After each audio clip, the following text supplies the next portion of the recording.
Ардақты көрермен, армысыз. Жыл түгесілер тұста қазақ футболында белгілі бір дауыл алдындағы тыныштықта болатын сияқты көрінеді, бірақ ешқашанда жаңалық болмай қалмаған емес.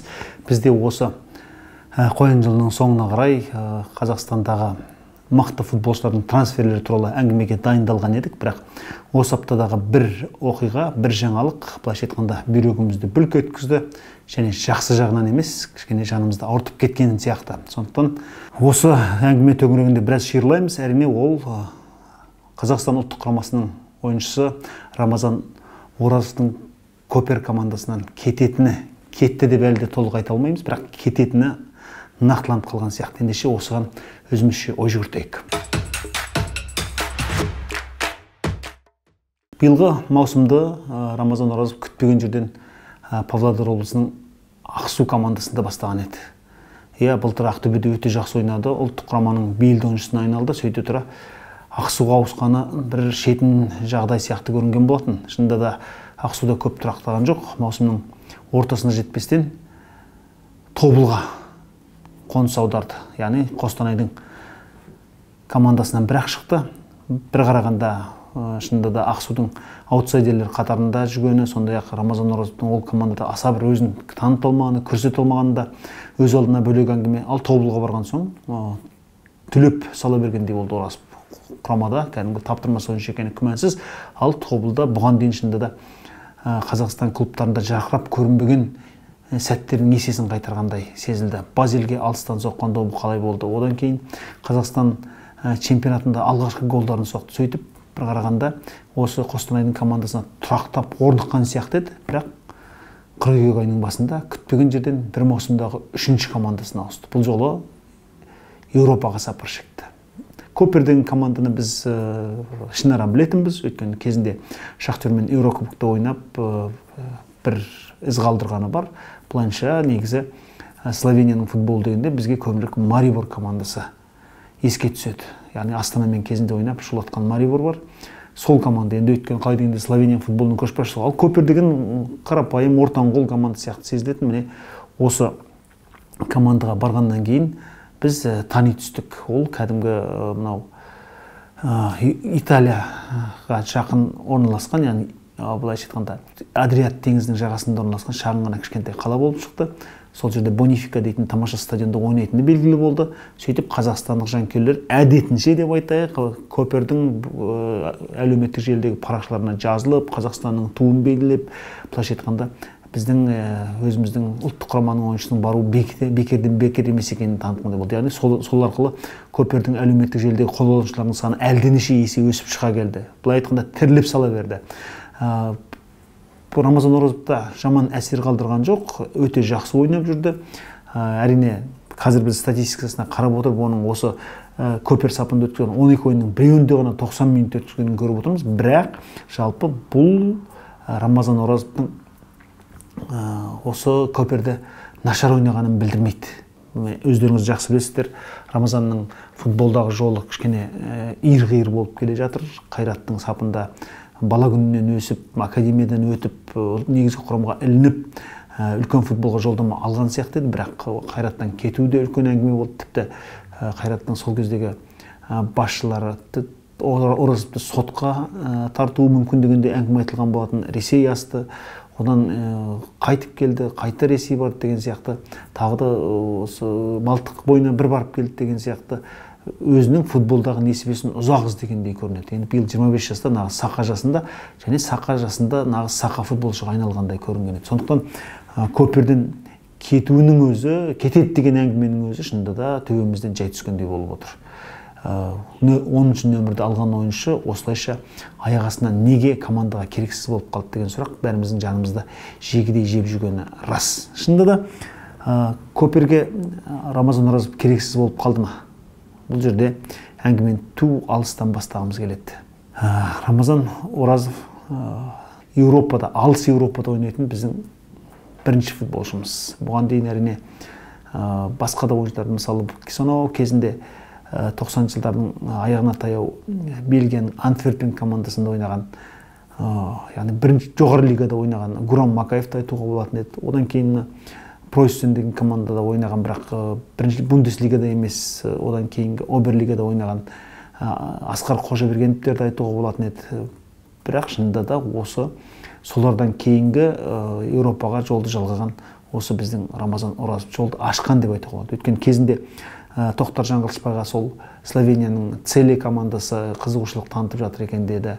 Георгий Жуковты Родода ойнады, болмаса Ян Вараговскийді Моленбекте ойнады, Бейерсхотта ойнады деп айтуымызға болатын еді. Бірақ Ян Вараговский, өздеріңіз білесіздер, Бейерсхотпен Бельгияның бірінші лигасында ойнап, содан кейін барып жоғары лигаға шықты. Моленбекте дәл солай тура жоғары лигаға, Юпилер лигаға шығар алдында жеңді де ақыры өзіміздің Астанаға оралды. Bir қарағанда енді толыққанды осы бір маусым өткізді деуімізге болады Ян Вараговскийді. Бірақ оның бәрі бірінші лигадан басталып үлкен жоғары лигаға жалғасқан жол болды. Ал Георгий Жуковтың өздеріңіз білесіздер, Қазақстан азаматтығын қабылдаймын ба, қабылдамаймын ба, ұлттық құрамада ойнаймын ба, ойнамаймын ба деген әңгімесі ұзақ болды. Сондықтан ол Бельгияда ойнап жүргенде де, жалпы Польшада ойнап жүргенде де аса өзімсіне қоймағанымыз рас. Абзал Бейсебеков Польшада қарапайым бір командада кім екеуі, Сергей Хижниченко екеуі біраз ойнап қайтты, енді жалға берілді. Сондықтан оны да бір аса бір ұзақ жол дей алмаймыз. Міне осы тұрғыдан келген кезде Рамазан Оразов бір соны жаңа жол салған сияқты көрінген еді. Ол эпопея өкінішке қарай қыркүйек айында басталып, желтоқсан айында аяқталуға жақын тұр. Неге? Міне осы тұрғыдан ойгенде бізде кішкене бір күмәнді ойлар көбірек иектейді. Мұның бәріне себеп 20 қарашада өткен Словения Қазақстан кездесуі ма дегенде өзіміздің ойымыз бар. Бұл әрине біздің субъективті, яғни жеке пікіріміз, сондықтан оны біреуге таңбақ емеспіз, біреуге дәл сен осыны қабылда деп күштемек те емеспіз. Әркім біздің әңгімемізден өзіндік ой пікір түйіп жатса, сол да жеткілікті. Яғни екінші қыркүйекте Коперге Рамазан Оразов барды, 10-ші нөмір алды. Былай айтқанда креатив ойыншы ретінде қабылданды және қазақ футболын мүлде жаңа бағытта таныстыратын, яғни кейінгі қазақ футболшыларына жол ашатын футболшы ретінде көрінді бізге. Ал ол жақтағы жұрт қалай қабылдады? Біздің ойымызша аса бір қатты елп ете қойған жоқ. Жаңағы айтып өткеніміздей әлеуметтік желіні шулатқан қазақ жанкүйерлеріне бір таңданып қалған шығар. Бірақ жалпы дәл сол кезде бірінші, екінші орынға таласып тұрған команда, Домжале командасымен таласып тұрған Копер командасы ақырындап құлдырай бастаған рас. Екінші орыннан үшінші орынға сырғыды, Целеге орнын босатты, одан кейін міне қазір төртінші орынға дейін түсіп кетті. Копер командасы міне осының бәрінде 12 ойын өткізген, жалпы Словенияның бірінші лигасында 12 ойын өткізген Оразовтың кінәсі бар ма? Осы тұрғыдан келген кезде біз мынандай ойға берілеміз. 20 қарашада Қазақстан құрамасы Словенияда Еуропа чемпионатына іріктеудің ең соңғы шешуші матчын өткізді. Шешко 41-ші минутта біздің қақпаға Ян Вараговскийдің қатесінен кейін пенальти соқты. Ал екінші тайм бастала салған кезде Оразов Максим Самаровтың оң қапталдан берген пасын қақпаға гол қылып енгізді. Осы матчтың алдында естеріңізде болса не деді Рамазан Оразов? Егер мен бүгін Словенияның қақпасына гол салсам, онда менің Словениядағы спорттық ғұмырыма нүкте қойылуы мүмкін, клубтық ғұмырыма нүкте қойылуы мүмкін деп қалжыңдады ғой. Осының астарында шындық бар. Қалай дегенде де. Біздің бүгінгі шығарылымның демеушісі Фонбет компаниясы. Фонбет Қазақстан бойынша ең жылдам төлемдер жасайды. Алғашқы тіркелген ойыншыға 200 мың теңге көлемінде бонустар береді және тұрақты түрде акциялар ұйымдастырып өтеді. Мысалы, Қазақстан құрамасының ойындарына сақтандыру жасайды. Яғни төмендегі сілтеме бойынша тіркеліңіз, ойнаңыз, бәстіңіз, бірақ есіңізде болсын, бәстіу деген бұл табыстау емес, көңіл көтеру ғана. Сонымен Рамазан Оразов барады.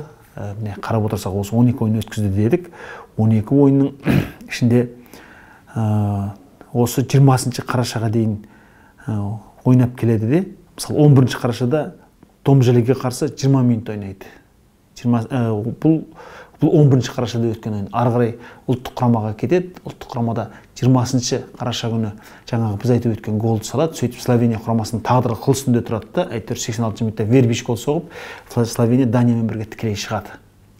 Ал екінші таймның аяғына қарай осы Вербиштің голынан сәл уақыт бұрын Рамазан Оразов тағы да оң қапталдан келген Максим Самаровтың тамаша пасын ақырын ғана теуіп тура Облактың қолына береді былай айтқан кезде. Егер сол гол еніп кететін болса, онда Оразов тіпті антиқахарман болатыны күмәнсіз еді. Бірақ Словенияда антиқахарман атануға сол матчтың тағдырына ешқандай әсер ете алмаған, матч барысында ғана словениялық жанкүйерлердің жүрегін төңкеріп тастаған гол әсер етті ме деп ойлаймыз. Міне тағы да қарайық. Домжалемен 11 қарашада 20 минут ойнады дедік қой. Одан кейін Қазақстан сапында Словенияға гол соққаннан кейін Рамазан Оразов 26 қарашада Алюминий командасымен ойнауға тиіс болады, бірақ мүлде тіркелмейді. Өзіңіз ойлаңызшы, ешқандай жарақаты жоқ, жасында жарқылдаған ойыншы. 16 қарашада Сан Мариноға қарсы ойында өте жақсы ойнаған ойыншы. 20 қарашада Словенияға қарсы өте жақсы ойнаған, 26 қарашада арада 6 күн өткенде бір апта тынығып үлгеретін уақытта мүлде ойынның хаттамасына тіркелмейді. Одан кейін 6 желтоқсан күні Мариборға қарсы 3-3 аяқталған ойында бір тайм алаңда ойнады. 45 минут алаңда. Одан кейін 10 желтоқсанда Олимпия командасына қарсы мүлде тіркелмейді. Сосын соңғы ойынын Целеге қарсы өтті. Целе тікелей бәсекелесі, ол ойында 0-2 есебімен жеңіледі. Копер командасы міне осы ойында 57 минут ойнайды. Рамазан Оразовтың Копердегі ғұмыры аяқталады. Соңғы Радомлие командасымен осы кейінге қалдырылған ойында ойнауға тиіс еді. 16 желтоқсанда ол ойын қардың жауына емес тағы кейінге қалдырылды. Сөйтіп Рамазан Оразов кетеді деген сөз шықты. Міне осы уақытта Коперге Рамазан 12 ойын өткізген уақытта қыркүйек айынан бері 3 бапкер жаттықтырып үлгерді. Соңғысы Александр Радосавлевич. Күні кеше ғана спорттағы ғұмырын аяқтаған, бапкерлікке енді ауысқан адам келе салады да Рамазан Оразовты құрамнан шығарып тастайды. Ал Словенияның сайттары мен басқа да ақпарат құралдары не деп жазады? Осы Александр Радосавлевич командадағы ең қымбат ойыншы және ең жоғары жалақы алатын ойыншының статистикасына қанағаттанбаған екен деген сылтау айтады. Басқа мұндай сылтаумен біз сияқты жыланның аяғын көрген демей қояйық, кәдімгі біраз өмір көрген жанкүйерлерді алдау тіпті қиын. Мысалы, кез келген бапкер келеді де, ол құрамда қандай ойыншы бар, жете танысады. Мен осы Коперге келе жатырмын, маған Рамазан Оразов керек емес деп, ешбір бапкер айтпайды, естеріңізде болсын. Және Рамазан Оразовтың жаман ойнап жүрмегені жақсы. Ал бізде кішкене жанкүйерлердің арасында бір пікір бар. Рамазан Оразов осы клубтық командаларда ойнай алмайды, ал құрамада ол нағыз керек ойыншы деген. Мен осы пікірге келіспеймін. Ақтөбенің сапында қалай ойнағанын еске алайық, басқа алысқа бармай ақ қояйық. Тобылдың сапында биыл жарты жылдықты қалай өткізгенін еске алайық. Өте жақсы ойнайды ол. Өзіне сенім артылса құстай ұшады. Кәдімгі қос иығына қанат біткендей жақсы жүреді. Ал Коперде ол көптің бірі болған жоқ, тәуір ойнады. Және ең бастысы біз жаңағы Александр Радосавлевич біздің Оразовқа қанағаттанбаған жағдай 12 ойында бір ғана гол соғыпты, бір ғана гол пасын шығарып беріпті деп статистикасын келтіреді. Құдай-ау, айналайын-ау. Ол статистикаға қарайсап, мынау бізге керек емес ойыншы деп ешқандай бапкер айтпайды ғой. Сондықтан бұл пікірге де дауымыз бар. Естеріңізде болсын, Рамазан Оразов қай командада ойнаса да ешқашан нәтижелі ойыншы болған емес. Мен сіздерге айтайын, 2019 жылы Қайрат Еуропа лигасының бірінші іріктеу кезеңінде Алматыда Босния және Герцеговинаның Широкий Бриек командасын 2-1 есебімен ұтқанда Рамазан Оразов өзінің үлкен футболдағы алғашқы голын соққан, және 90 минутта соққан. 90 плюс 1 минутта. 90 минутта Қайраттың қақпасына пенальти белгіленеді, 90 плюс 1 минутта Рамазан Оразов есепті теңестіреді. Міне сол кезде менің тура сол матчты жүргізіп отырып, комментатор ретінде айтқан сөзім сол хитқа айналғаны бар. Бауыржан Исламхан Жуковқа пас береді, Жуков орнынан бір құлайды да, бір құлап тұрады да, жүгіреді сол қапталдан. Сонда тұр, ештеңе қылмайды деп. Содан Оразовқа пас береді, Оразов сақ еткізіп гол соғады. Міне қаршадай бала матч тағдырын шешті деп мен сол кезде балаша қуанатыным бар.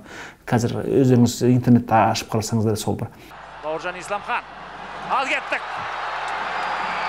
Кеттік. Тұр, ештеңе қылмайды.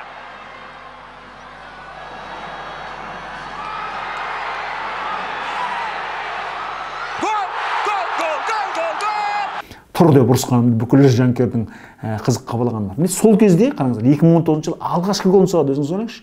Содан кейін осы 2023 жылға шейін қай командада ойнаса да Рамазан Оразов бірде-бір гол соққан жоқ. Қазақстан чемпионатындағы алғашқы голдарын биыл соқты, 2 голын соқты.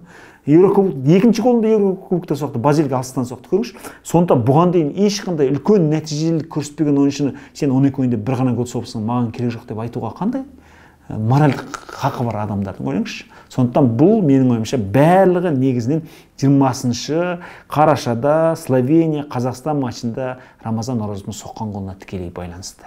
Яғни Рамазан Оразовтың сол матч алдында мені Словенияға гол соқсам бұл елден кетіреді дегеннің астары шын болып шықты. Ойнап айтылған шығар, бірақ шынында да солай болып шықты. Сондықтан Рамазан әрине көперден кетсе аспанға қара түнек орнап күні көкжиектен шықпай қалады деп еш айтуға болмайды. Бірақ шынында да мұндай нәрселердің футболшының ғұмырына тікелей әсер ететінін естен шығармаңыздар. Лионель Месси ПСЖ-да ойнап жүргенде әлем чемпионатының финалында 2 гол соғады да Францияға барады. Әрине әлемнің үздік футболшысы, бірақ Францияның жанкүйерлері сол финалда 2 гол соққан үшін Мессиді керемет жақсы көрген жоқ қой, көрдіңіз бе?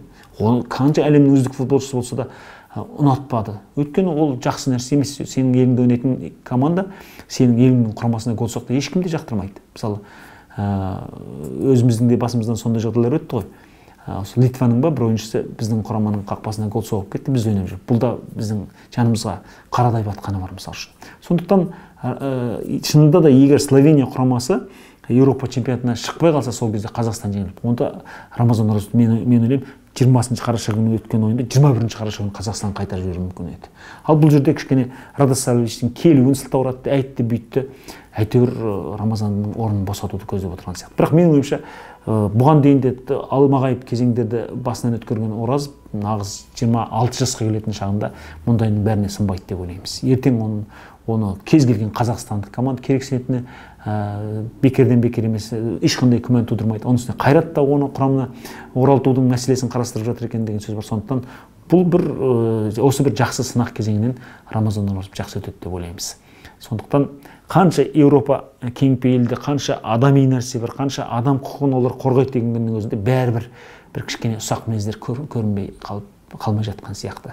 Әйтпесе шынында да Рамазанға көперде бір керемет мүмкіндік берілмеді де дей алмаймыз, бірақ Рамазан Оразов өзін жаман танытты да дей алмаймыз.